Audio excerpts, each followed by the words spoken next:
喂，嗨！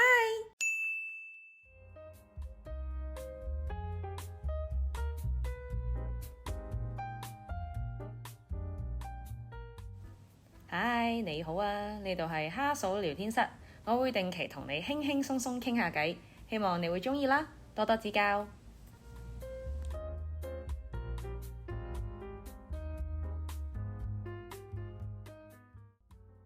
So welcome to my podcast again. This time is the first time I'm gonna do this in English. How I'm doing recently is that I am happily jobless again after 2 years, and I'm on a 1-month trip across the world, basically focusing on Europe and Africa. Now I'm in Denmark, and I just came back from a really nice stay at my friend's Sommerhus, which is their summer house. And I think it would be very interesting to share a little bit more about this culture because, housing has always been a very hot topic to Hong Kong people. So today I invited a Danish friend of mine, Trine, to share a little bit more about this whole culture. So maybe you can say hi a little bit. Hi, my name is Trine. And should I say I'm from Denmark? Yeah. And should I introduce how we met? Oh yeah, that would be cool. We used to live in the same student house when you were on exchange in 2018. 18, yes. Oh, time to expose the age. It's okay. And then I went on exchange in Hong Kong as well, so we also met a couple of times there. And you keep coming back to Denmark. So. Yeah, so this is already the 8th time.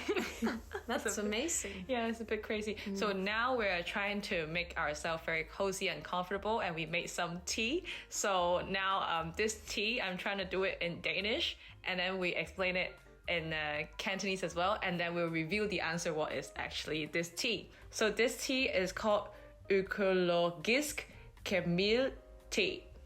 Really good. Can you remember the way I say in Canto? No. It's called Yeung Gam Guk. Yeung Gam Guk. Yeah, but essentially in English, what is it called? Actually, I don't know, but it's this flower with the... It's like a yellow white, in the middle. And it's white petals. Mm-hmm. I suddenly lose the word as well in English, but okay. I guess our audiences can understand. Yeah. Okay, so now we'll talk a little bit more about my stay at the summer house. So to begin with, what is a summer house? Okay, that's a good question to begin with. So a summer house in Denmark is an extra house. So you have your house where you live with your family, and then if you're really lucky into some families have an extra house, and it's almost... in most cases by the ocean, or it can also be 200 meters, 2 kilometers from the ocean.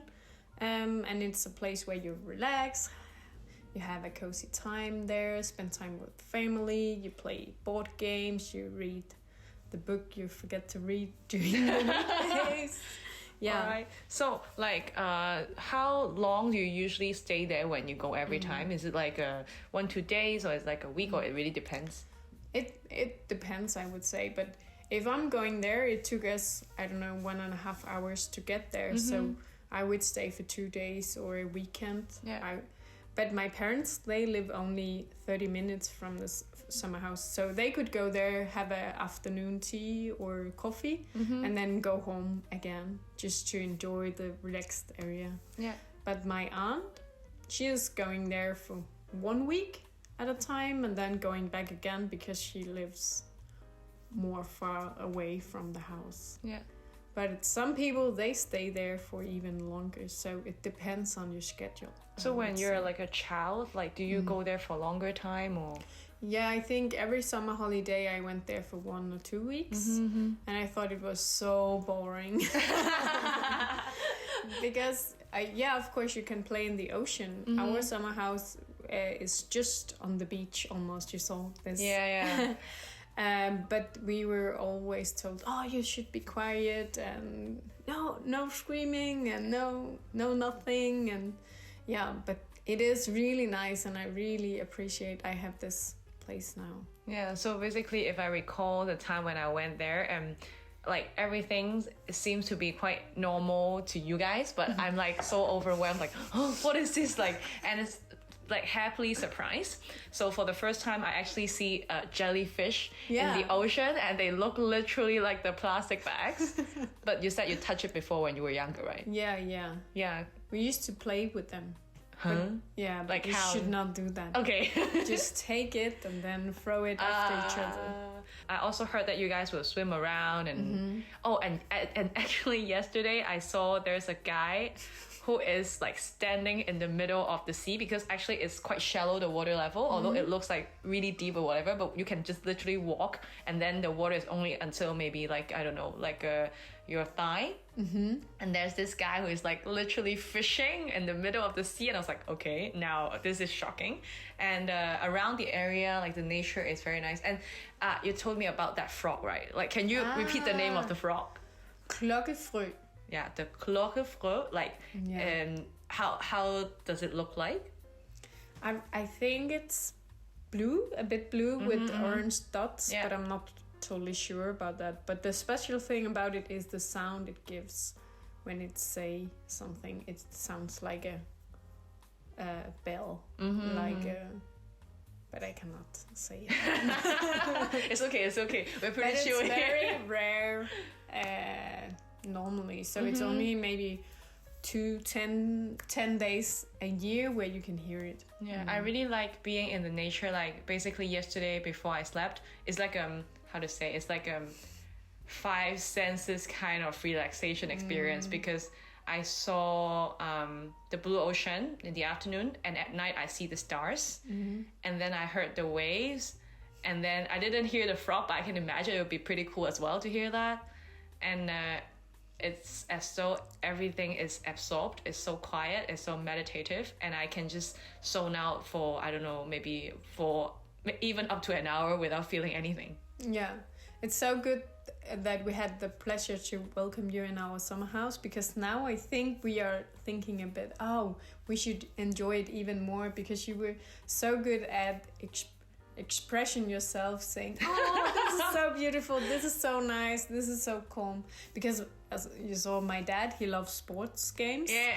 So when he arrives, it's always turn on the television, look sports, football matches, Tour de France. But it's so luxurious, right? Because on the left side you're watching the television, on the right side you're like looking at the sea. Yeah. And yesterday when we had dinner, it was just like, I think it's the most luxurious dinner I've ever had. But just one funny fact about like the luxurious thing. So yesterday I mentioned a little bit to Trine's parents about Hong Kong, that usually the rich people, they can live really high up in the buildings, and some of the residential buildings in Hong Kong can even go up to like 60 floors. And her mom's like, oh, sorry, we're on the ground floor. And she mentioned that 2 times. Yeah, and I think the first time you mentioned 60 floors, they were like 6. Yeah, because they knew. Yeah, they were, whoa. Yeah, it was funny. Do you think summer house is somewhat related to the like Danish culture? Like, I'm not pronouncing it because you're here. How do we actually pronounce the word Hygge? Hygge. Okay, hygge. Now everyone knows because everyone really asks me all the time how to pronounce this word. I'm like, now I have a Danish here. I think I guess that they also have something similar in Sweden and Norway, like the Scandinavian countries. And I know a lot of Germans, they travel to Denmark to rent our summer houses. Oh. And especially at the west coast. Wait, West Coast is closer it's to... all the way down Jutland. Oh. So you went to the top of Jutland. So if you just drive down all the way, only on the west coast, there are a lot of summer houses. Is it closer to the border of Germany as well? Yeah, it's between Skagen and the border. All the way down there. Germans like to travel there. But it's not normal that every family has a summer house. But I'm quite lucky. I think most of my friends, they have a family with a summer house. So and then I'm lucky to have a friend. Yeah, true. Yeah, so, but yeah, you could say it's a part of the hygge in Denmark. If you were to describe like a hygge moment, how will it look like? I think we try to translate it like cozy time.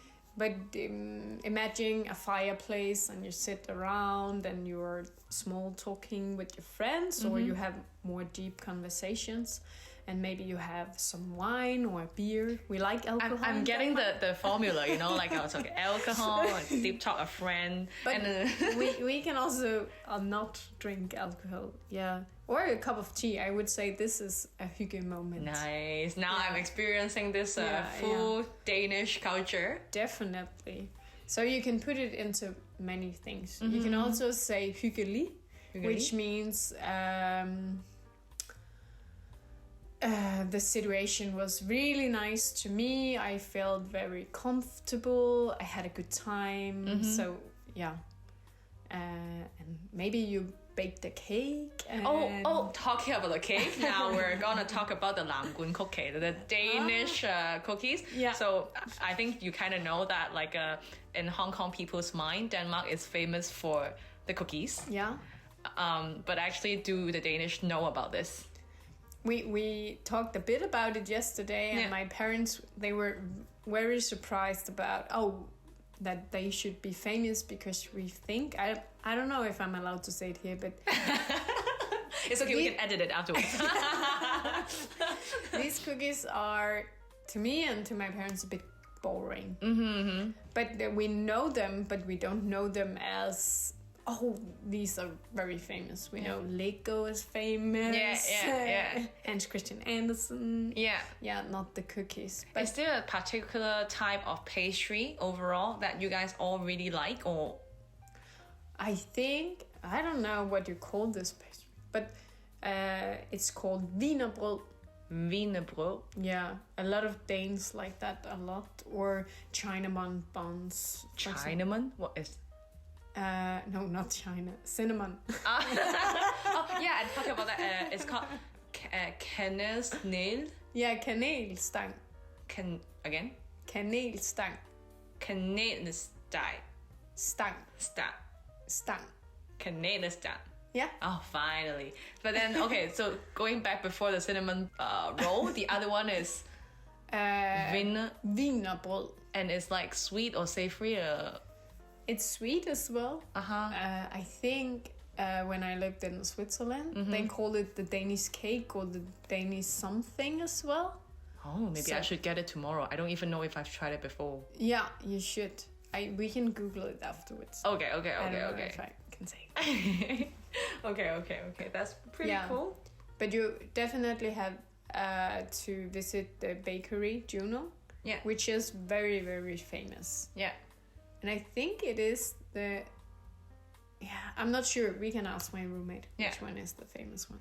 Yeah. All right. So I think we talked a lot today and had a really hyggeligt moment. Yeah. So really thank you for being my first guest from Denmark and allowing me to do this in English.